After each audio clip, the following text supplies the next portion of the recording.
Melance Furere kugira wowe abone ko umukobwa ari mwiza arabuduka. Nayahe makarita kwereka ko umukobwa ari mwiza canke ibintu urabuka avuga ati uyu mukobwa ni mwiza vraiment. Sabakinyi nka Fanela Vin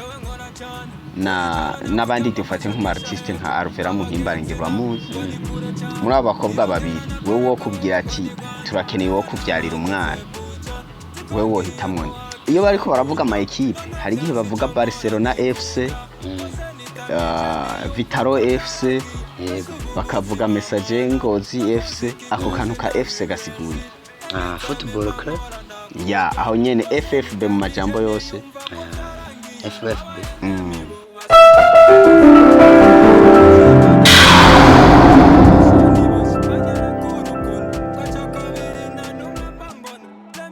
turabaramukije mwese abakunzi ba Menya N'Ibi Média mudukurikirana kuri no mbonesha kure yacu ya Menya N'Ibi Média. Uno munsi rero tubafitiye umutumire numwe tumaze imisi tubona mu mafilime atandukanye, twamubonye mu mafilime atandukanye menshi bari kumwe na ba Berinduwayo n'abandi bakomeye cyane babakinyi b'amafilime muri iki gihugu nka ba John K na ba Fanila Vin. Uno munsi rero twifuje kumuhamagara kugira ngo nawe tumubaze kugira ngo nyimba ari n'abandi bafise impano zo gukina filime batandukanye bagira ico bamwigiyeko. Uwo mutumire rero yitwa Melance Furere, niryo zina tumuzi ko no musi rero turashaka tubwire Melance Furere ninde, ivyo gukina filime yabitanguye ryari, hinge tumuhikaze ni Karibu mu bwami bwa Menya N'Ibi Média kugira ngo atubwire. Melance Furere turaguhaye ikaze. murakoze cyane abakunzi ba Menya N'Ibi Média, bakunda cyane. Hanyuma nkuko babivuze amazina nkoresha muri filime no kumbuga ngurukana bumenyi ni Melance Furere. Hanyuma nkaba ndi umukinyi wa filime ndundi, nkazandika, nkanaziyobora, nkanazitunganya. Ya aho nyene tumaze imisi tukubona mu masena atandukanye ya filime iri kirashutingwa. Mu giyo filime ntituzi ngo izoca kuri jambonesha ku rusanzwe ukinirako, ntituzi ngo izoca he, ntituzi iyo filime ngo yitwa gute. Turashaka reko abakunzi bawe bakunda ivyo ukina uno munsi babwira ati prime zuku kugira ngo babe baraba stand by bitegurira ico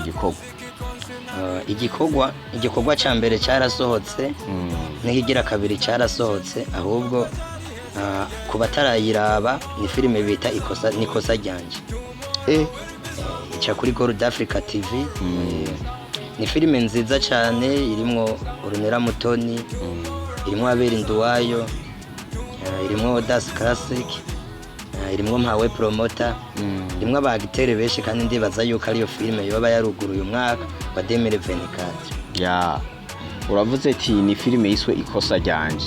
None iyo filime irafise urukurikirane cyangwa ni filime imwe n'imwe?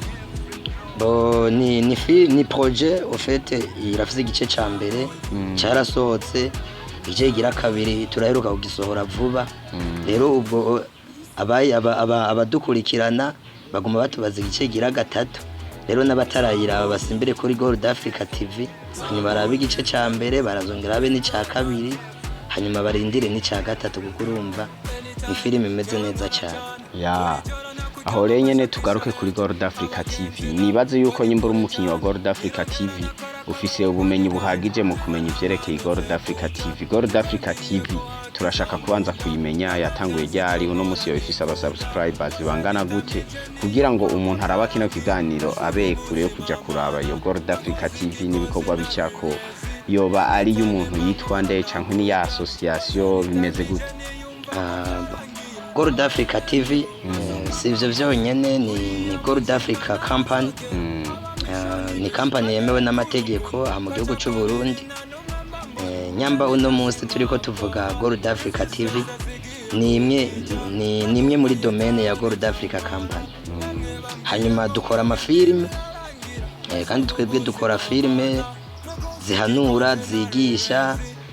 Ifilime atangorane kuyirabana n'abana, urashobora, abantu bafise Smart TV urashobora kuyishira ngaho mukayirabana n'abana. Twebwe ibintu dukora biba vyemewe n'amategeko, ntibihungabanya imico n'akaranga by'igihugu. Ya hama wavuze yuko Groupe Africa TV iva muri Groupe Africa company. Ni company ikora ibiki? Jejwe ibyo byo gutunganya amafilime gusa canke irafise ibindi bisata? Bo rero imaze kwitwa Gold Africa Company hamukaca wumva hariho na Gold Africa TV uca wumva yuko Gold Africa TV ari kimwe mu bikorwa bya Gold Africa Company. Ya nico gituma rero dushaka kubimenya ivyo bindi. Nibaza yuko ibindi murashobora kwegera uburongozi bwa Gold Africa Company bakabasigurira ngira ngo nabo babwira byinshi kose. Ya twakubajije kandi Gold Africa TV irongowe nande canke navyo ni vya bikorwa bisanzwe bifinanswa n'aba diaspora. Kugeza kwino saha rero nibaza yuko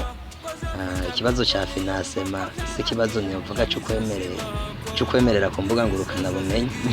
kuko urumva hari igihe ushobora kuvuga ati twe turafise umuntu adufinansa kacu usanga n'uwari afise umutima wo guterera gaca yibaza ngo ibintu bimeze neza kandi bitameze neza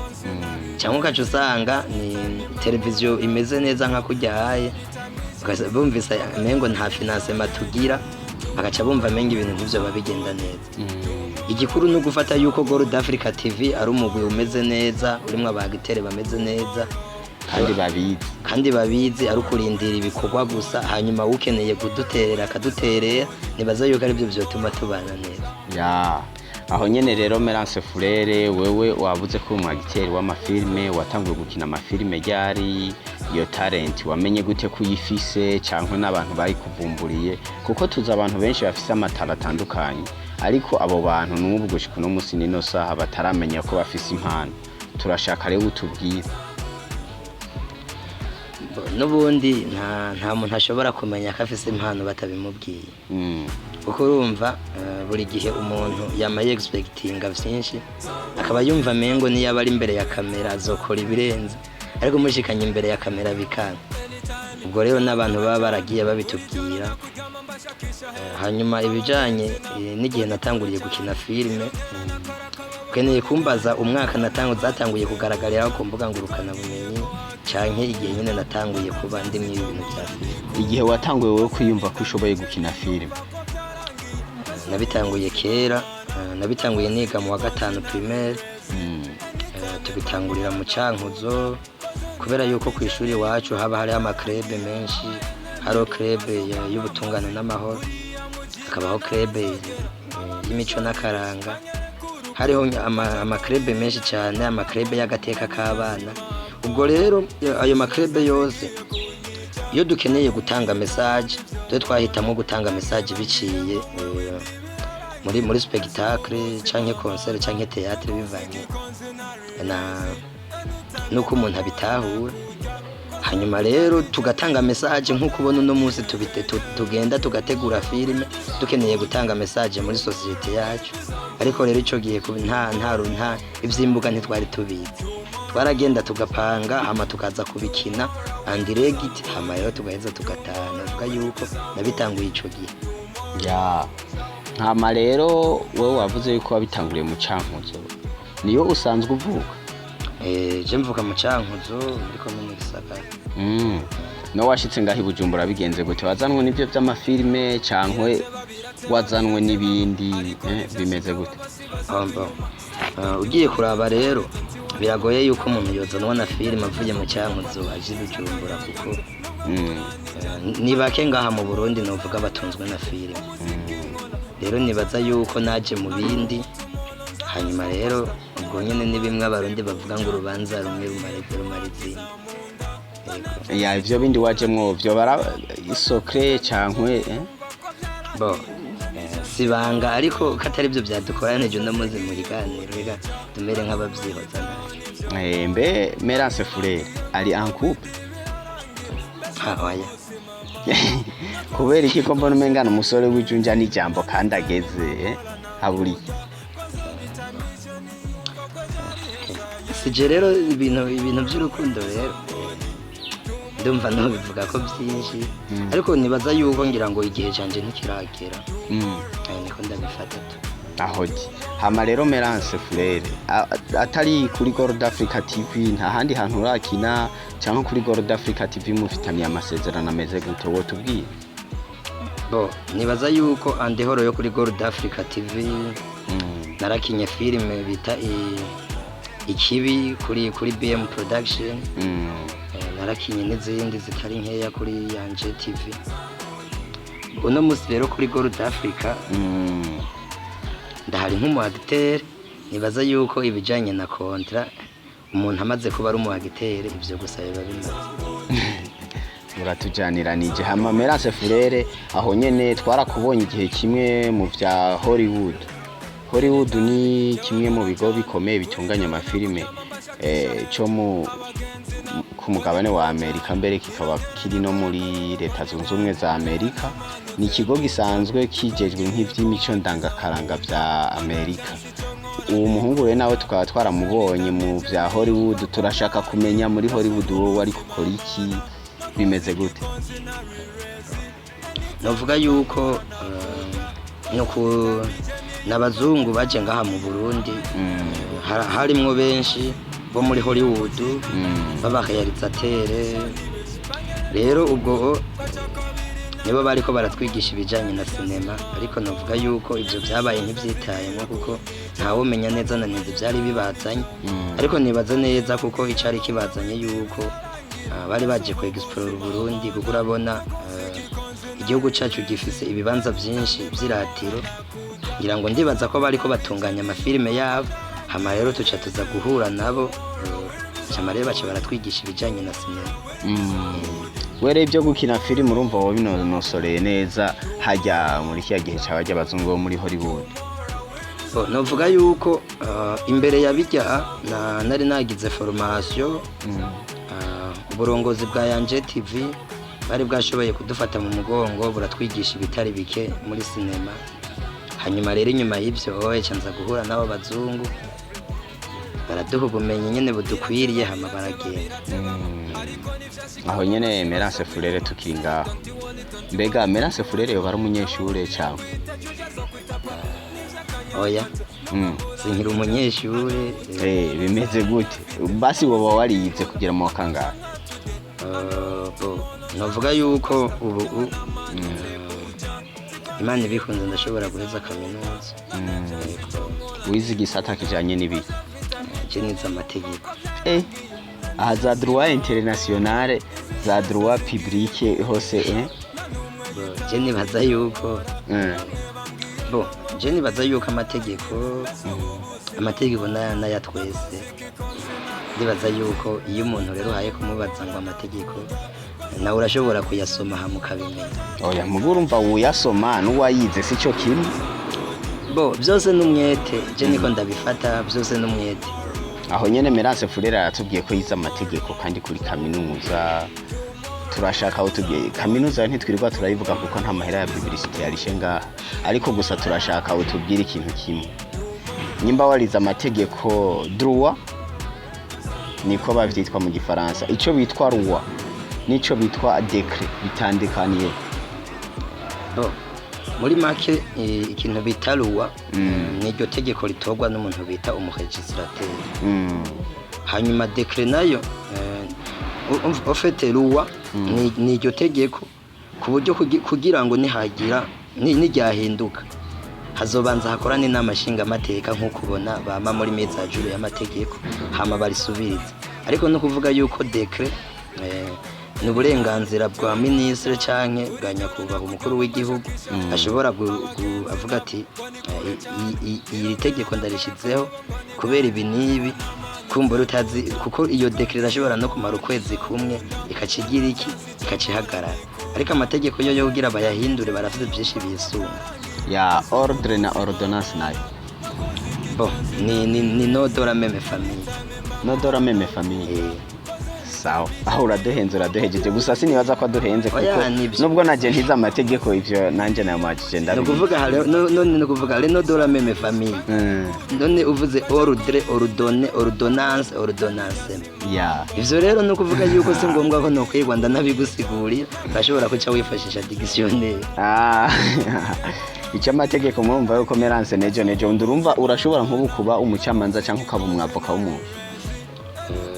yego byose birakunda urumva ari nk'ubu ino televiziyo yacu nihagera ko tuyagresha imbere y'amategeko tuzoguhamagara uze kudufasha mutubwire ati amategeko agenga ibimenyesha makuru mu Burundi muri CNC ni nkuku nuku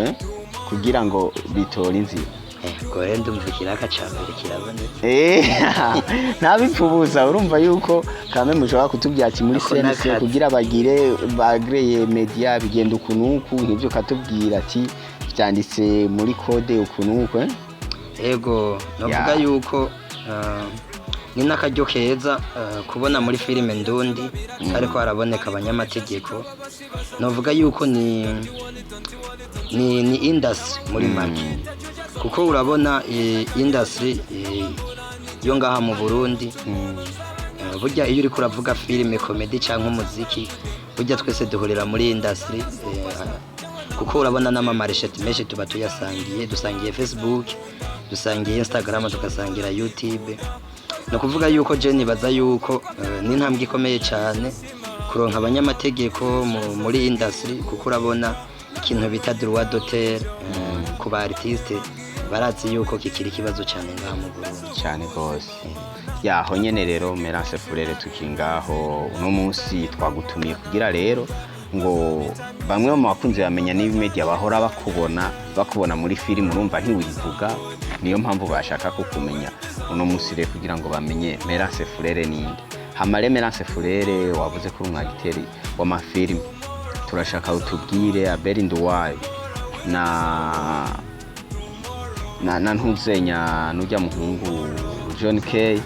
na Fanny Lavine wewe woba ubazi gute bajya ndabazi nk'abakinyi ba film navuga yuko uravye Fanny Lavine abeshi baramuzi muri projet bita umupfakazi Abel Nduwayo we navuga yuko filime bamuzimwo ni nyinshi kuko nari nayivuze ubwa mbere no kuri Gold Africa TV ifilime bita Nikosa ryanje Abel Nduwayo ari hama John K urazi ari muri filime navuga yuko ariyo filime imaze guca agahigo ngaha mu Burundi hariho filime bita Cops Enemy ya John K hamwe na Fear Women yarayigaragayemo ubwo rero navuga yuko ibikorwa byabo nanjye ndabikurikirana kuko naje muri abo bose ninda kwinspira gusumba ubundi navuga yuko uwunyinspira cyane ni John K kuko filime ya John K yoyo ugiye kuyiraba iri exceptionnel kuko urumva ibyo dukora byose haba mu Kirundi haba mu Kinyarwanda haba mu Giswahili normalement ururimi rwa cinema ni Icongereza rero nibaza yuko John K ni wamaze gukora filime y'Icongereza ngaha mu Burundi ikarabwa cyane ubwo rero niwe ndavye mu bagitere bo ngaha mu Burundi niwe nshobora kunyinspira aho nyene wavuze umuntu yitwa John K numwe mu bakinyi b'amafilme bigeze kwibasira abaririmbyi bo ngaha arababwira yuko ata muntu numwe yinjiza amahera nkawe kuko avuga yuko muri filime asoroma bikwiye gusumba abandi ba artiste aho twabonye abaririmbyi nk'aba MT number 1 ba Big Fizzo bamwishuye we nawe bijya bintu yavuze kuvyerekeye ivyo urabivuga kwiye rero ivyo ntacyo nobivuga ko kuko nibaza yuko AdSense yiwe sinze amahera ariko na yaba na AdSense ya Fizzo sinze amafaranga ariko yaba na AdSense ya MT number 1 na sinzi amahera ariko oya mugabo urashobora kuvuga urumva wavuga yuko filime akina zinjiza gusumba abanyamuziki filime n'umuziki ni kihe kintu coba kinjiza gusumba kinini ngaha mu Burundi rero biragoye kubera yuko urabona ibintu by'iwacu novuga yuko ntibirashika ku rwego nk'uko twebwe tubyipfuza ariko mugani tugiye gufatira ku isoko mpuzamakungu umuziki nta hantu na hamwe uhuriye na filime kuko no kuvuga filime imwe irashobora gutwara budget yo kora imiziki hafi 100 ugiye kubiraba ku isoko mpuzamakungu filime niyitwara uburyo bwinshi none waruzi yuko nka Hollywood ku mwaka irashobora gushira amafaranga menshi cyane muri project za film ku buryo na monde yarayo mafaranga itazoyatwara kuko nk'ubu nk'akarorero ugiye kuraba reka dufate abaririmbyi bakomakomeye ku isi turashobora kwifashisha abanyamerika tukavuga nka ba Chris Brown tukavuga bari hano none ugiye kuraba nka album imwe iba yarakunzwe ya Chris Brown amaheri bayaramutwaye uzosanga yamutwaye imiliyoni nka 50 n'imiburiburi z'amadolari ariko ukacuraba filime imwe gusa bita Titanic. Filime bita Titanic yatwaye budget y'imiliyoni 200 z'amadolari. None urumva umuziki uhuriye he na filime? Bo none kuntuzenya uko muyasesagura cyane mu muziki cyangwa muri filime niko aho wasesaguye menshi ariho hagaruka menshi cyane. Je nibaza yuko kubera isoko atari imwe ivyo birumvikana. Kuko urabona ubu uye Chris Brown n'umuririmbyi akomeye ariko indirimbo yiwe akiyisohora ashira kuri YouTube. Ariko nta filime ya Jason Statham, nta filime ya Donnie uzosanga kuri YouTube. No kuvuga yuko filime ifise marché yindire exceptionnel ku buryo bayishize kuri YouTube n'iri ya budget yabo bohomba. Kibashira rero ku ma website. Hama rero ubwo oye abazungu bo kubera ibintu byose baba bavuga ati ibyo dukenera kugira ngo filime zo ko impressiona abantu barabironka rero ntibitaho ngo bayikoresheje budget ingana gute kuko baba bazi ko ayo mafaranga bazoyagaruka. Aho nyene Melance Furere tukiri ngaho filime wimirije kugaragaramwo buvuba ishasha itarasohoka nayo yitwa gute? Bon nibaza yuko uretse yuko ari iyiri kiraba hariho n'izindi ziriko zirategurwa nibaza yuko vuba cyane muzobimenyera. Aho ni sawa ntaco urumva tuba tukubaciye izobonekera mugabo tubwiye ko vuba cyane tuzobimenyesha. Hama rero Melance Furere tusa n'abari ku musozo w'iki kiganiro turashaka kukubaza utubazo tubiri tw'amatsiko kandi turasaba ko tutwishura neza. Melance Furere kugira wowe abone ko umukobwa ari mwiza arabudu nayahe makarita kwereka ko umukobwa ari mwiza canke ibintu urabuka avuga ati uyu mukobwa ni mwiza vrai? Ufite cyo nibaza yuko burya naho dukunda gukengera iby'abakurambere bavuze burya bavuze ni kuvuga yuko ubwiza bwa nyabwo buri ku mutima. Umutima wonyene niwo utigera uhinduka. None umutima w'umuntu umenya gute ko atari ikintu uvuga ngo ugira urabe gatwe ntitwavuze bond twavuze labote ubwiza bwo kumubiri kugira ngo mbone ko ari mwiza n'isozo ubwiza bwo kumubiri.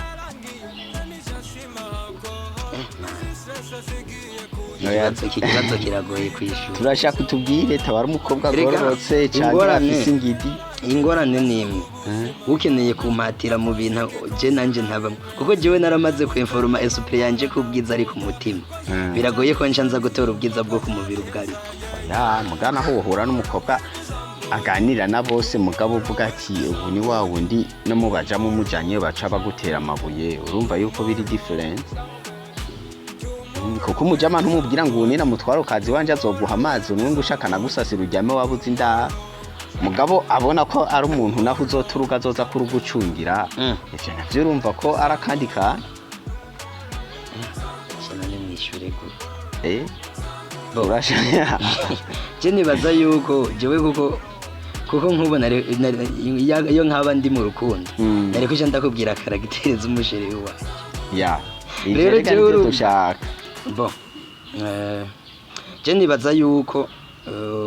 tuvuze ngo twisunge ubwiza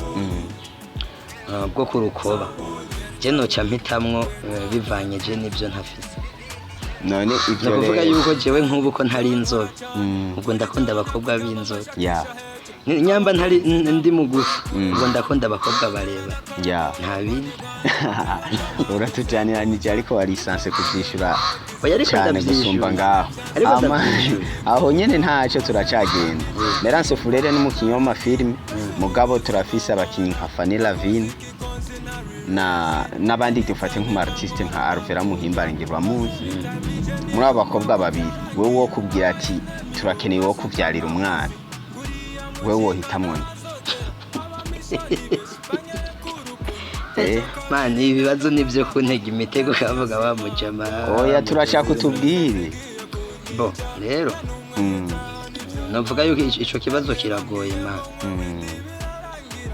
kuko nk'ubu uye bariya n'abagitere navuga yuko ngira ngo ushobora gusanga banafise n'abana tungana. Ivyo ndavyumva mugabo fata ko ari inkumi ubwo rero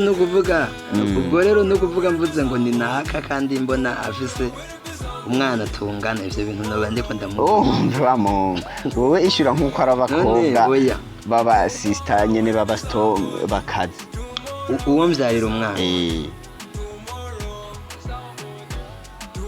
ne muri bajya bose hari utoshobora kuvyara umwana umugabo umenye yuko haba harimwo uvuga ati ubu ndabona yuko yopika gusumba uwundi mani ico kibazo kiragoye kunyishura oya kiragoye kuyishura erega iyo nico bitwa quotient intellectuel nyene novuga yuko iye kuraba rero cyano toraruvera aho nyene aruvera kubera iki none aruvera n'umunyabuhumuza wacu avec nouvelle arrondissement muyinga cankuzo ruyigi urera ari umunyabuhumuza wacu ngira navuga yuko hari imico myinshi dusangiye kuko urabona ruyigi na cankuzo muri bimwe bita intara kamba wobuzi yuko umuvyayi kwishushu azogutera umwana canke akamurera gakuru rero nakubwiye yuko nisunze imico yiwacu ibuyogoma kubera mba nzi neza ko yomurera kuko uzorabe mu cankuzo byo gutabana ntibigwiriye aho aho Melance dusa n'abariko barasozerana twavyumvise ntaco aruvera muhimbare from Wema Entertainment ubumve yuko uno munsi barose umusora gukeneye ngaha amare oya aruvera ni single si umugore w'umuntu yarabikubwiye uramaze kumukoresha ikiganiro oya turazinanye n'umugenzi ndazi ko ari inkumi s'umugore kabisa nta mpeta yambaye ndabizi urumva rero yuko ngaha hari umusore yagukeneye akina muri Groupe Africa TV hama Melance turiko turaja ku musozo uwo bukurikirana football yego urayikurikirana aho nyene turi ngaho iyo bariko baravuga ama equipe hari igihe bavuga Barcelona FC Vitaro FC bakavuga Messager Ngozi FC ako kantu ka FC gasiguri football club ya aho nyene FFB mu majambo yose FFB football Federation of Burundi je pense mu gifaransa ni Federation de Football du Burundi uko rero kubera ufite nimwe naho ndakubwira byinshi byubatse mu cyongereza niyo mpamvu usanga ariko mugani ubishize mu gifaransa ndibaza oya ni bon umukinyi wa film akwinspira mu Burundi bwose ninde wanamuvuze umukinyi w'amantunsenya umuririmbyi akwinspira umuririmbyi nta muririmbyi anyaspira kuko jewe sindirimba karabaye ahubwo nibaza yuko umbajije umuririmbyi nkunda yego ntacyo umuririmbyi nkunda je sinkunda umuririmbyi nkunda indirimbo ukunda ubu indirimbo rero birishobora kurenga sitaki tatizo na mapenzi indirimbo no kuvuga oya no kuvuga indirimbo ntoshobora kumara umunsi wose ntayivugije ni indirimbo imwe bita Dr. Forof ya D1 karabaye mukaca uvuga yuko wowe utari mu rukundo yego sawa narinzi uvuga ngo sitaki tatizo na mapenzi cyangwa ngo nampenda ya oya je nibaza yuko ananipenda ibijanye n'indirimbo abantu babikunda gutandukanya kuko ari n'umuntu akunda melody no munsi usanga turi kuvuza indirimbo z'igihindi kandi tutakizi kubera waryohewe yuko na melody rero ubwo jewe kono nese kuba ndi célibataire cyangwanya urukundo ku buryo n'indirimbo yanditse neza y'urukundo noje mvuga oya kameme ilifo kira parole sodise je nibaza yuko ijya ndirimbo yanditse neza oya D1 kameme n'umuntu kandi ni nayo ndirimbo numvise bimbabaje kubona itakorewe amasanamu oya azoyikorera kuko turazi yuko iteka music ari abantu bamufashe mu nda kandi bamukorera buri kimwe cyose kugira ngo agere ahategerezwa kugera hamare Melance Furere turagushimiye kuba witabiriye iki kiganiro turashaka reko usigira akajambo kagasunika ruhi ukagasigira abakunzi ba Groupe Africa TV abakunzi ba Menya N'Ibi Média abakunzi ba Melance Furere turashaka ko wogira icyo babwiye ubwa mbere babanza baje ngaha kuri Menya N'Ibi Média ikiganiro nyamba bakinabiye kuri Facebook baje kuri YouTube bagire subscribe baje kuri Groupe Africa bagire subscribe amabana na jewe ubona yo nkurikirana kumbuga ngurukana bumenyi aza following hama tubandanye nyine n'ubuzima busanzwe tubaha filime hama nawo baha ibiganiro kwa kundi hahandi tubandanye ko nyine hama we urubuga imbuga ziwawe witwa gute izo usanzwe ukoresha? Facebook ni Melance Furere Burundi na Instagram yego nizo zonyene ukoresha nta YouTube ni Groupe Africa YouTube novuga yuko YouTube yiwanje ntacyo nayivuga ko kuko nta bikorwa no musi ndiko ndayisohorera ko rero ubwo sinababwira Instagram na Facebook zirahagije je nibaza yuko mwese biravana na objectif yiwe none ndababwire TikTok ko ndayikora oya ntacyo hama rero Melance Furere turagushimiye kubona washoboye kwitaba kino kiganiro cacu ni bibazo byinshi twari dufise twari kukubaza ariko gusa umwanya ntudukundiye turagushimire banze babwire ko hariho partage y'ikiganiro partage ya kabiri kame ivyo birumvikana kuko nababwiye ko ibibazo bitaheze kuko umwanya ni muto reka ndababwire sivyo partage ya kabiri mwambajije ko mfise umukunzi ndabakanira vuga azoza yamurose nzoza ndamuzanya dukorana ikiganiro yahoshe mwavyumvise asha parti ya kabiri mwitegure kuzobona Melance de ya cyangwa Melancine bayareka ivyo bizakora ntizibe bakunzi bamenya N'Ibi Media bakunzi ba Groupe Africa TV bakunzi ba Melance Furere turabashimiye kubona mwemeye gukurikirana kino kiganiro kuva ku ntango gushika ku musozo tunabibutsa yuko ari vya bindi nyene kwizo mbonesha kure zose twavuze ari kugenda dukorera subscribe cyangwa s'abone mu gifaransa ugashira ko na jaime bishobotse ukabona ico uduterera cyangwa inyunganizi ushobora gushira muri commentaires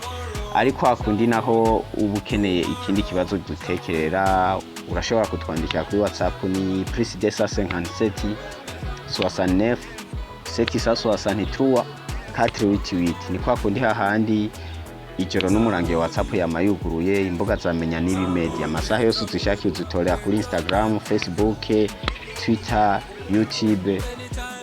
aho niho muno mwanya turiko turakorera nibaze yuko muri inshuti zakadasohoka turabashimiye rero kuba mwadukurikiranye kugira ikiganiro kigeraho kigeze no munsi mukamwara dufashije kugira ngo namenya N'Ibi Media igire evolution nk'igeze kubu turabashimiye stay tuned kuri Menya N'Ibi Media tubizeza partage tuzokorana na Melance Furere na Melancine wiwe stay tuned